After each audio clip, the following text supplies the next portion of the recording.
The old rule in diplomacy is simple. Timing is a weapon. You don't fire it when you're winning a press conference. You fire it when the other side is about to sit down at the table. And overnight, that's exactly what Ukraine says Russia did. Hundreds of drones, dozens of missiles, long hours of air alerts, damage spread across Kyiv, and critical infrastructure hit again in the middle of winter. Right before President Volodymyr Zelensky is expected to meet President Donald Trump in Florida for talks that Zelensky himself is describing as pivotal. If you want serious coverage that stays calm, stays factual, and stays focused on what this means for the United States, our leverage, our costs, and our risks, subscribe now, because this story isn't just about explosions. It's about bargaining power, and who's trying to shape the terms before a single sentence gets agreed on. Here's what's been reported so far. Ukrainian officials described a large overnight strike wave targeting Kyiv and other areas, with air defenses active and alerts stretching for hours. Zelensky said the barrage involved roughly 500 drones and around 40 missiles. Authorities reported casualties and injuries, and warned that assessments and rescue operations were continuing. They also reported that parts of the capital faced electricity and heating disruptions, and that energy facilities were hit again. In war reporting, early figures can change as officials update numbers, but the shape of the event is clear. The scale was high, and the targets weren't limited to frontline positions. And that's why the timing matters.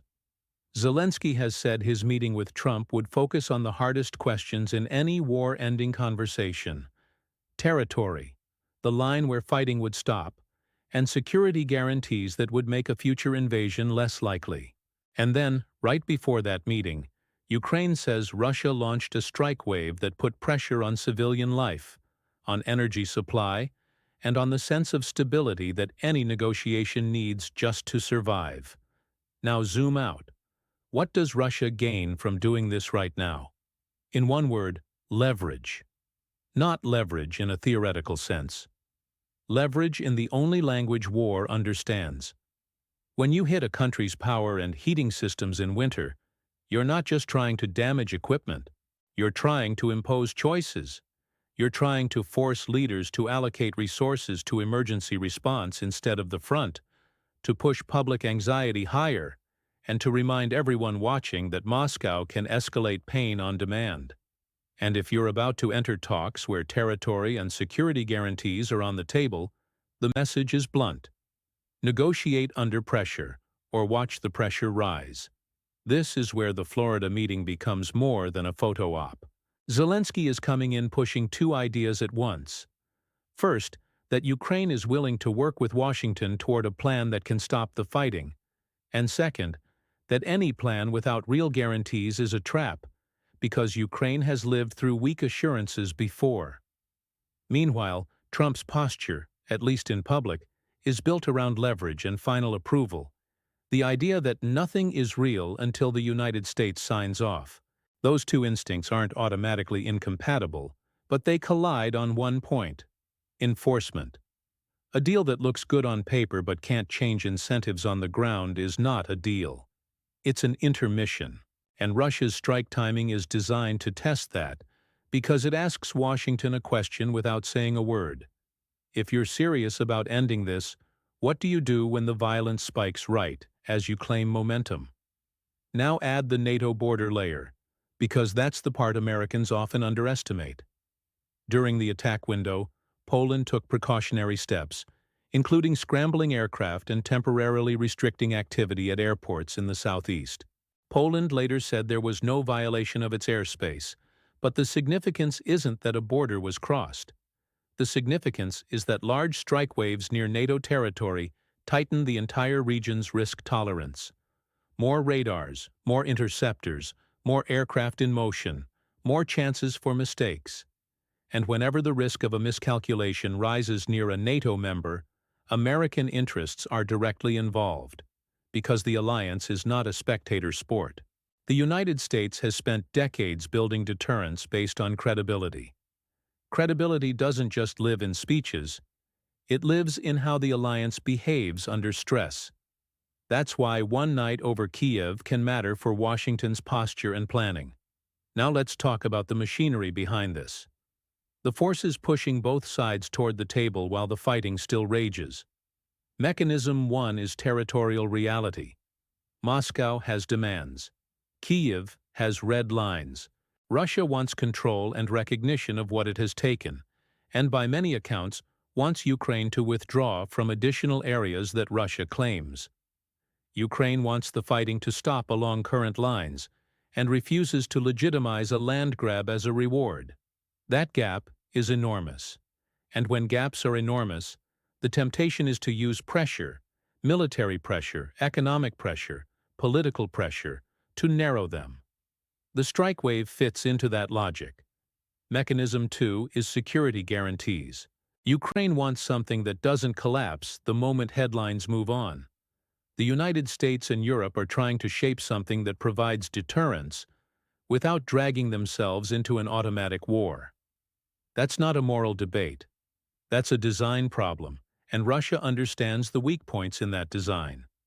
If guarantees are vague, Moscow can test them. If guarantees are temporary, Moscow can wait them out. If guarantees are politically reversible, Moscow can gamble on a future shift. So striking right before talks is also a way to say, we're still here, and we can still raise the cost. Mechanism 3 is winter infrastructure pressure.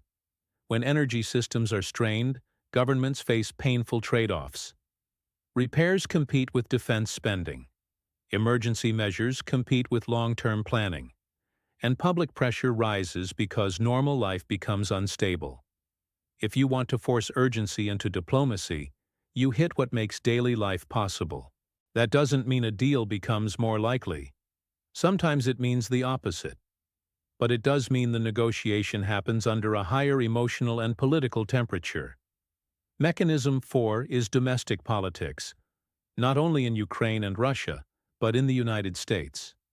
In America, there is always a fight over what winning means, what ending means, what resources are justified, and what risks are acceptable. A high-profile meeting in Florida magnifies that debate. Russia knows that. Ukraine knows that. Europe knows that. So part of the battle is fought in narratives aimed at U.S. public opinion and U.S. decision-makers, because whoever shapes the American frame shapes the space of possible outcomes. Now map the leverage, because this is the part that tells you who is boxed in. Russia's leverage is escalation and endurance. Moscow can raise the tempo of strikes, and it can do it at moments designed to create maximum political impact. It can also signal that it's willing to grind, betting that fatigue will fragment Western unity over time.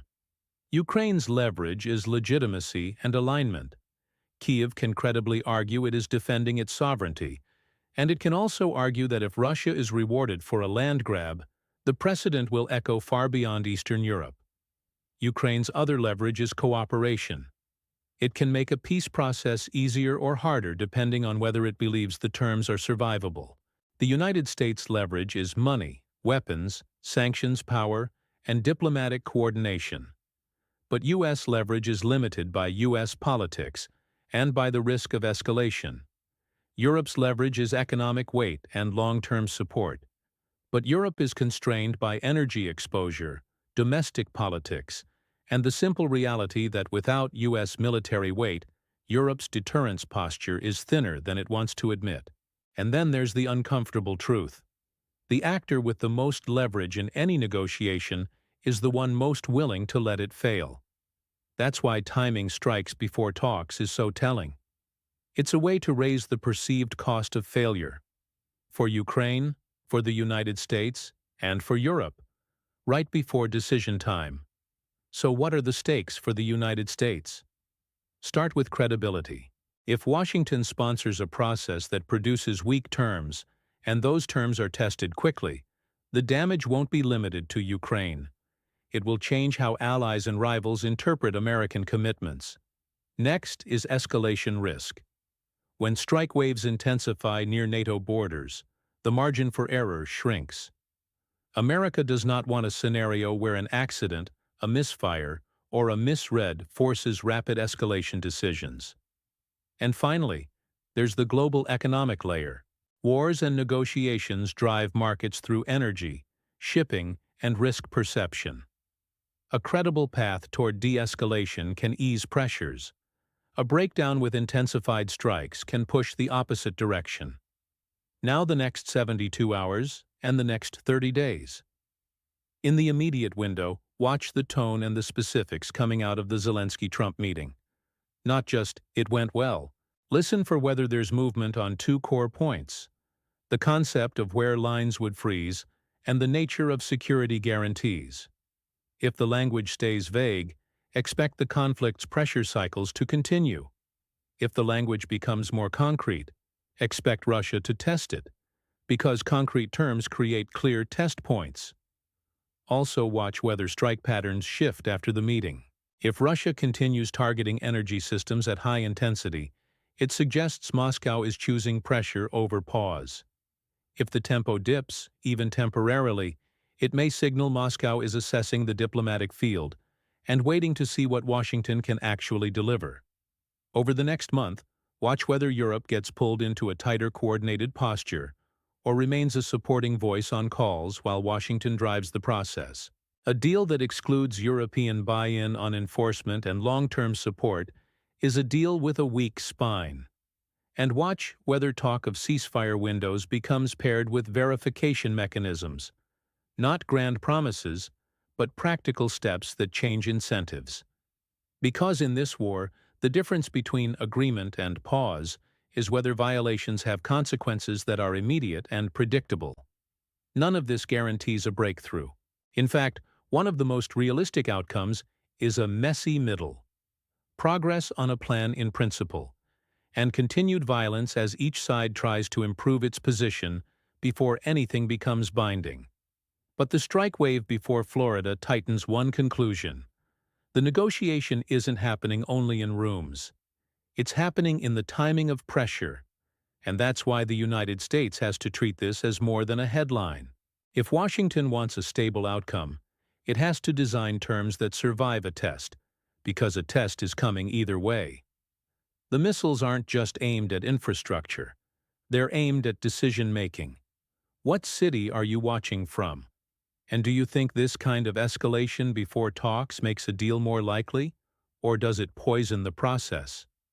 If you want the next update as soon as the meeting ends and the reactions come in, subscribe and hit like so more people can find this analysis.